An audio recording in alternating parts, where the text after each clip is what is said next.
Yo, what is going on, boys and girls? Welcome back to the channel.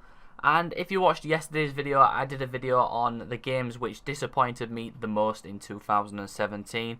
And today I want to make a video on the game which impressed me the most in 2017 before the end of 2017, because it needs to be authentic, boys. It needs to be authentic. And without blabbering on and on for ages, the game which impressed me the most in 2017 is PlayerUnknown's Battlegrounds. This game launched in early access in April of 2017. It has now reached its full release in December of 2017 and has a concurrent player base of over 2 million. The game has took the world by storm, and I want to explain why. Okay, so I may sound like a broken record here because it seems like every YouTuber and the nan has praised this game or slagged it off, or it's just been all over the place. YouTube has absolutely erupted with PlayerUnknown's Battlegrounds videos. Thousands of streamers have emerged and thousands of YouTubers have emerged just solely dedicating their channels to this game. And it's all because the game is awesome. The game is tons of fun. From the addictive looting system to the complete obsession you will have to win your first game. The game is addictive in so many different ways, especially when playing with friends. When playing with friends is definitely when the game shines. Sure, solos is fun, but when you jump into a squad game with 3 of your friends, or a duos game with one other friend, you have a blast. Whether you win, lose, do shit, it don't matter. As long as you're having fun with your friends, that's all that really matters, and that is why the game has become so popular. You can have fun whether you're playing on yourself or with your friends, and the huge esports scene that has started around this game isn't showing any signs of slowing down. It's only getting goddamn bigger. And with professional esports players quitting, I'm naming Shroud here, to play and stream Battlegrounds full time, you know the game has a lot of potential when a professional esports player who was earning around $100,000 a year quits to stream PUBG. He must be getting more money, otherwise he wouldn't have quit. There are so many things that I could name which make this game my favourite game of 2017, and one of the little things is the driving mechanics. The driving mechanics in this game are hilarious, yet feel so different with every single vehicle you get into, especially with the addition of the new desert map. Every vehicle feels different in some way. Whether you're on a motorbike and you find yourself hilariously flipping it and killing all your teammates on board, or whether you're driving the Doom buggy and just want to blast through the desert and run motherfuckers over. It's all possible and it's all hilarious, especially while worrying about the player count dropping and finding this player zone getting smaller and smaller and trying to protect your ass, because people look for cars. You can hear cars from miles away, so you've got to be especially careful depending on the vehicle you're in. If you're on a motorbike, you're a smaller target, but if you're in a big Jeep, motherfuckers can see you from everywhere. Now, the developer behind the game was the original developer behind the original Arma 2 Battle Royale mod, and I can't help but support the man. He then moved on to Daybreak Studios and co-created H1Z1 King of the Kill, which is now just known as H1Z1. That game has been rebranded so many times, I've lost count. After leaving Daybreak Studios and basically parting ways with the H1Z1 brand, he then left and joined Bluehole Studios, which is based in South Korea, which then produced Battlegrounds, and the PlayerUnknown name was added, and the game was an outstanding success. From the first early access launch in April, it was battling H1Z1 for the most popular Battle Royale game. It had less players than H1Z1, but over the next couple of weeks, absolutely stormed away and overtook the player base massively, getting over 100,000 players, and then in the following months becoming the most popular game on Steam. And it is earned. The game was £25, which is not cheap for an early access game by any means, but the content you were getting sent like so much.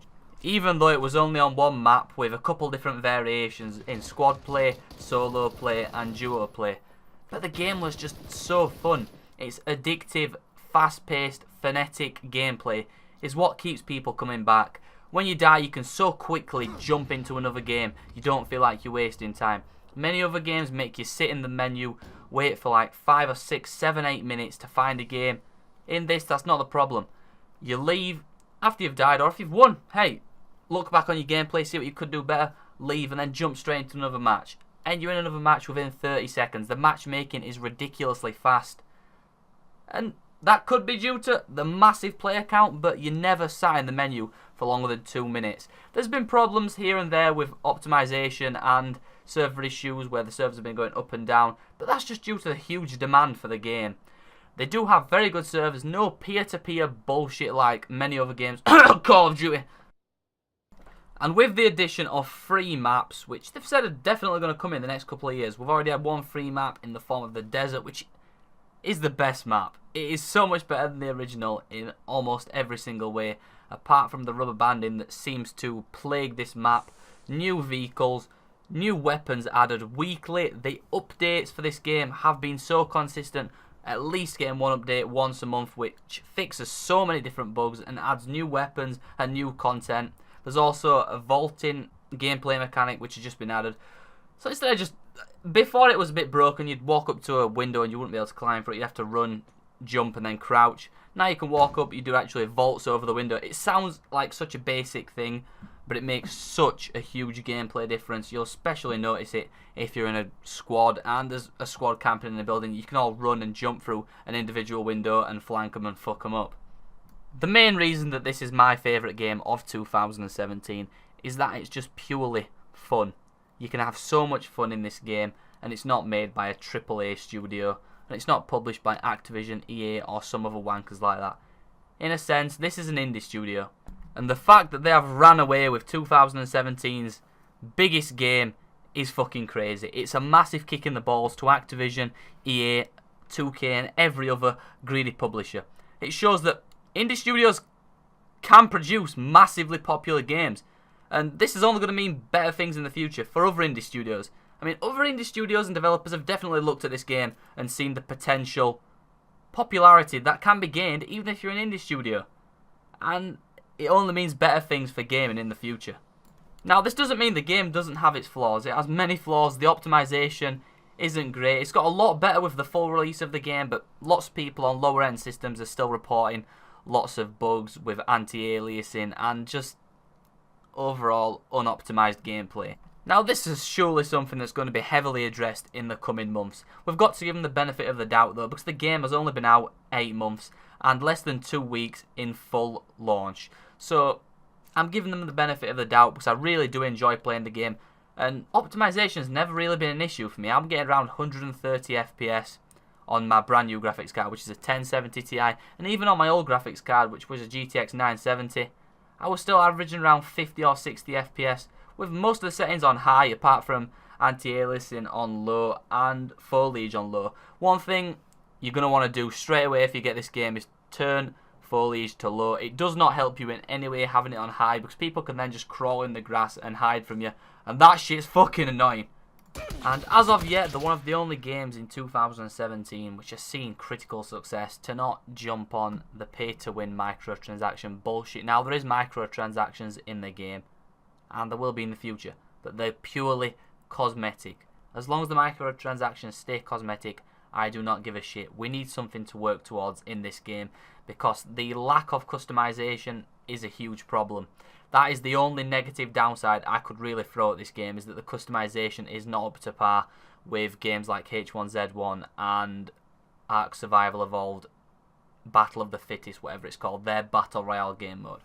That is severely lacking in this game, and it will be addressed, because I do believe in everything Bluehole are doing. They're not the scummy company like Daybreak Studios are, and the shit they've put into H1Z1 King of the Kill. I'll never touch that game again. It is so hard to describe what makes this game so great until you've actually played it. Looking at it doesn't do it any favours, even though it's the biggest streamed game on Twitch with Shroud, Dr. Disrespect, and it's launched multiple careers on Twitch. You cannot appreciate the full game until you've played it yourself. And once you've played it, you may form your own judgment. Mine was very good, and 90% of my friends and other players I've met have had a very positive outlook on the game. I mean, even the 10% that don't, when they win a game, they're fucking hyped. I mean, winning a game on this is the best feeling ever. And you do really have a sense of accomplishment when you've won. Now, the rewards, again, are where it falls on its face. There's no actual incentive to winning. You get some credits, but all these credits can be used to, currently, is for a RNG loot box system, which drops pretty shit items, if I'm honest.